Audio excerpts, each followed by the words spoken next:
Shalom, shalom, bien-aimés. Donc, nous continuons avec nos émissions sur les enseignements de la famille. Bien-aimés, aujourd'hui, nous allons parler de l'importance de la prière pour nos enfants adultes.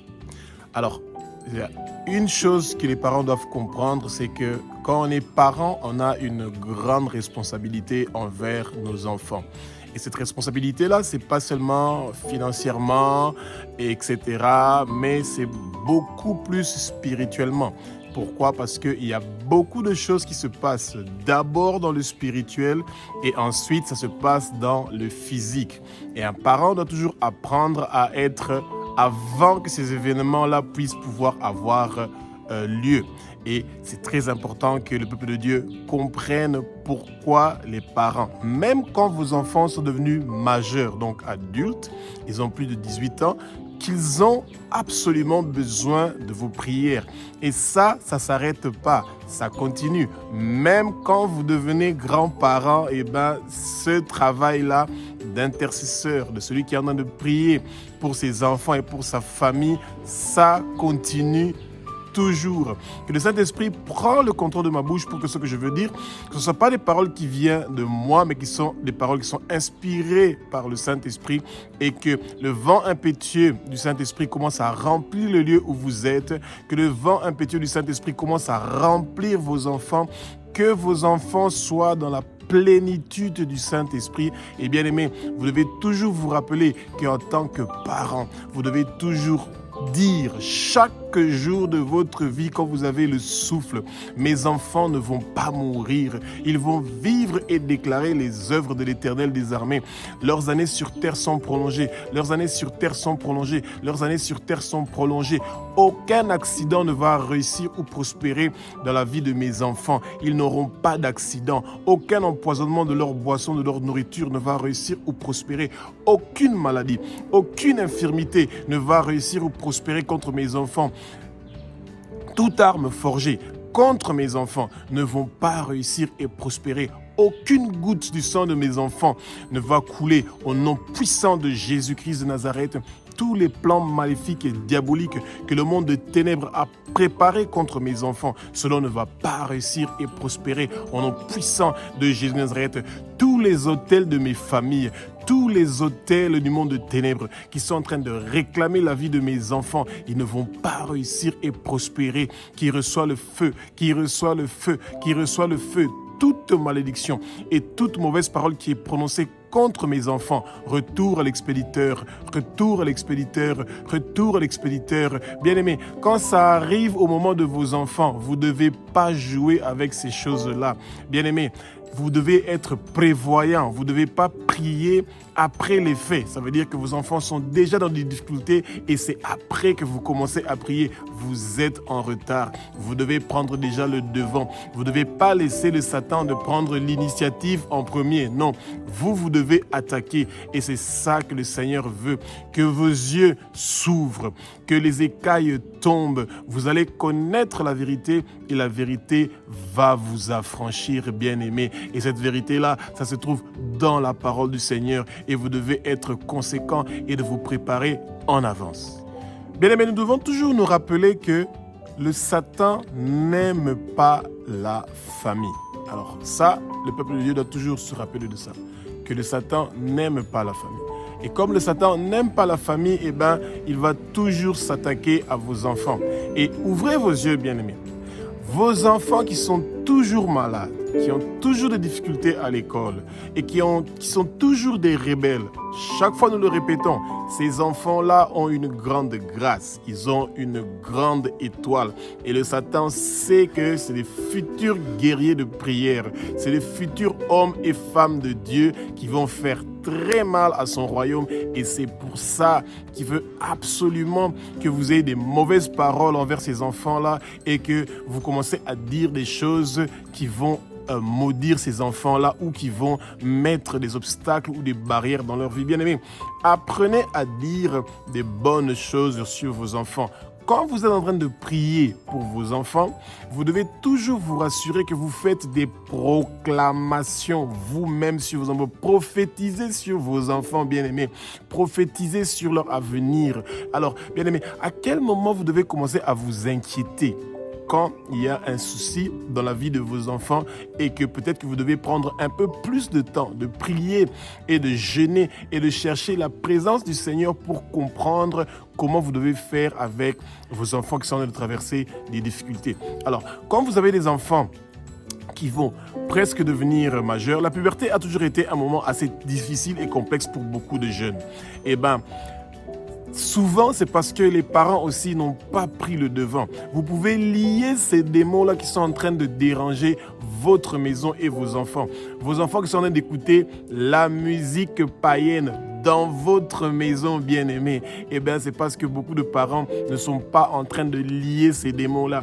Et dans une ville comme Kinshasa, par exemple, où il y a zéro respect de la sonorité, les gens mettent les baffles dans les rues et vous entendez et la musique est tellement forte et que même si vous mettez pas la musique païenne dans votre maison, où vous êtes, vous allez toujours entendre ces musiques-là et c'est pour ça que ça vous motive aussi de prier pour votre quartier. Pourquoi? Parce que quand vous liez pas ces démons-là qui sont en train de diriger votre quartier, d'une manière ou d'une autre, votre maison sera affectée et c'est pas ce que vous voulez, bien aimé.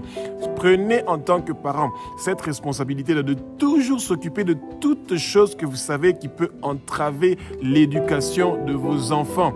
Et quand vos enfants sont en train de partir à l'école, vous devez toujours prier pour l'école où vos enfants sont en train de partir et bien sûr toutes les écoles que vous pensez pour qui vous pouvez prier. C'est des choses qui sont très importantes que les parents comprennent leur rôle, de pourquoi ils doivent prendre ces choses-là au sérieux. Vos enfants, quand ils ont des lacunes à l'école, ils ont des lacunes à étudier, ils commencent à avoir la paresse, ils sont toujours dans leur téléphone, ils sont en train de subir des crises d'autorité, des dépressions, ils sont traumatisés, ils sont tourmentés par beaucoup de circonstances, l'esprit de colère, beaucoup de méchanceté dans votre maison, les conflits, les disputes, les pressions financières que les parents sont en train de subir.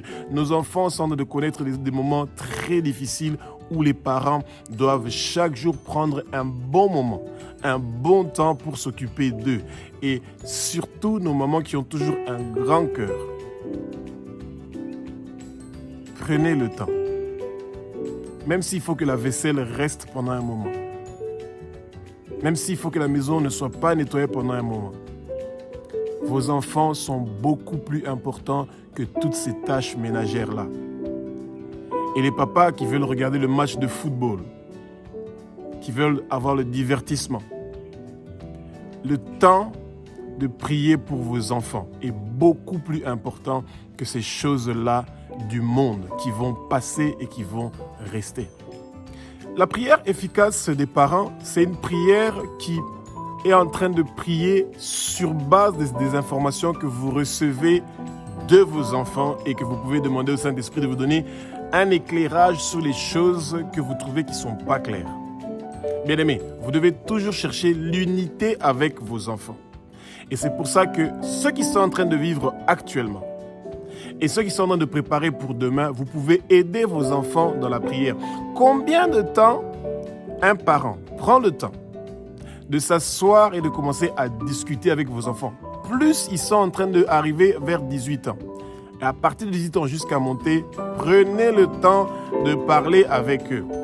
Surtout les papas et les mamans, etc., qui ne parlent pas de la sexualité avec leurs enfants, qui trouvent ça tabou, qui trouvent ça gênant, etc. Si vous voulez que d'autres gens éduquent vos enfants, ils vont les éduquer à leur façon, comment ils veulent, et vous serez dans les difficultés. Parlez avec vos enfants sur leurs études, comment ça se passe, comment est-elle le professeur, comment ça se passe avec vos collègues dans la classe, tu veux étudier quoi plus tard, tu veux devenir quoi plus tard. Et quand vous entendez toutes ces informations-là, ça vous donne des bons sujets de prière. Vous vous mettez à genoux et vous demandez au Saint-Esprit de vous révéler comment ces choses-là vont se dérouler et vous devez prier pour que l'étoile de votre enfant ne soit pas étouffée et que sa destinée ne change pas. Et c'est très important pour les parents de prendre le temps. Les parents ne doivent pas penser parce que l'enfant a déjà grandi, il a 18 ans, il sait prier lui-même. Donc moi, en tant que parent, je ne suis pas concerné ou je ne me sens pas concerné de prier pour cet enfant-là. Bien aimé, vous êtes dans de difficultés. Pourquoi? Parce que vous n'avez pas compris que c'est important.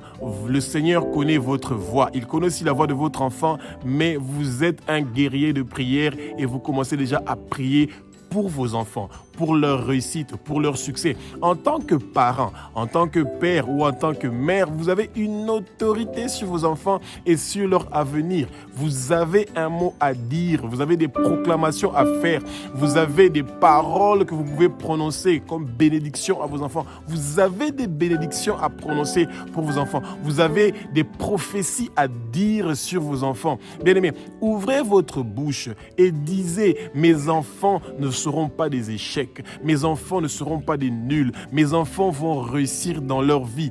Tout ce que le monde de ténèbres a prévu pour mettre des barrières et des obstacles dans la réussite de la vie de mes enfants, c'est effacé et annulé au nom puissant de Jésus de Nazareth. Le nom de mes enfants sont inscrits dans le livre de vie de l'agneau. Mes enfants, sur leur front est inscrit le nom de Abba, notre Père qui est aux cieux. Sur le front de mes enfants est inscrit le nom de Jésus-Christ de Nazareth. Sur le front de mes enfants est inscrit le nom de la Nouvelle Jérusalem où nous allons tous nous retrouver après notre vie ici sur terre. Bien-aimés, ouvrez votre bouche, prononcez ces paroles-là qui sont puissantes. Votre voix est en train de faire des merveilles. Ce que vous êtes en train de dire sur vos enfants, c'est ça qui va arriver. Et c'est parce que de l'autre côté, le monde de ténèbres veut voir vos enfants traumatisés et tourmentés.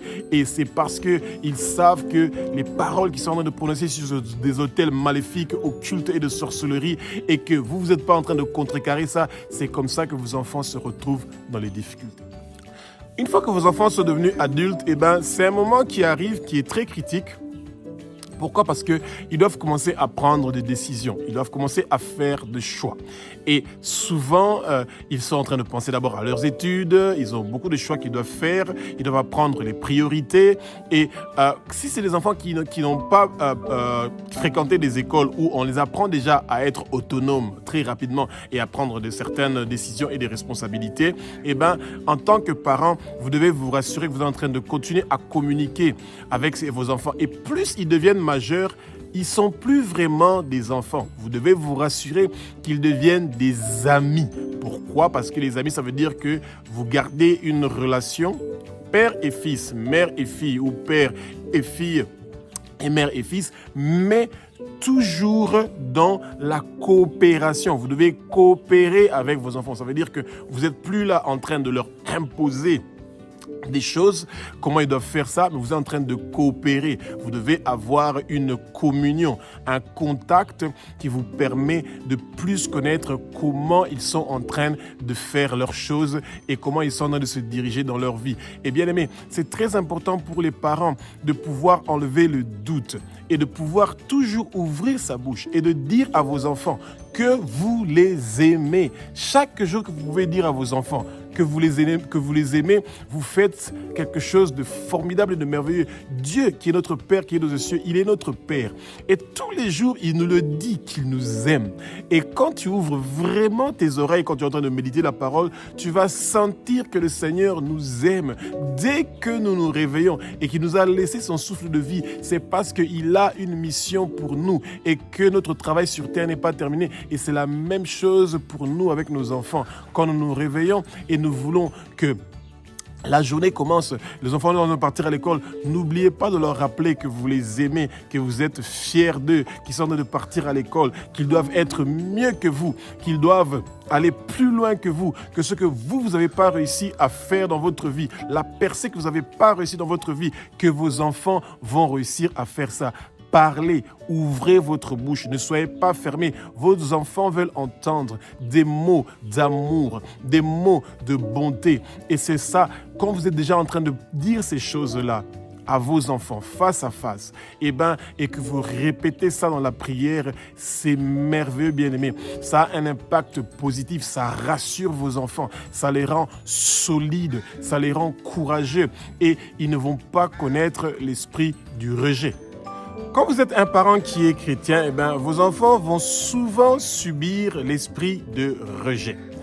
L'esprit de rejet, c'est un esprit qui est très difficile à gérer pour beaucoup de jeunes et beaucoup d'enfants. L'esprit de rejet, c'est des gens qui vous insultent, qui vous aiment pas, qui vous critiquent à cause de vos habits, qui vous critiquent à cause de votre physique, qui vous critiquent par votre façon de parler ou qui veut vous mettre des pensées négatives, que vous êtes nul, que vous n'allez jamais réussir dans votre vie ou que des professeurs à l'école sont en train de dire des mauvaises choses sur vos enfants. Bien aimé, vous devez faire donc très attention. C'est pour ça que les parents doivent toujours faire des prières contre l'esprit de rejet et contre les esprits de meurtre et contre les esprits de mort, parce que tous ces esprits-là, ce sont des esprits qui viennent pour déranger l'existence de vos enfants. Bien aimés, c'est très important de vous occuper de ça. Et spécialement quand nous sommes en train de nous approcher vers la fin de l'année. Il y a beaucoup de familles où les gens sont en train de réclamer la vie de vos enfants.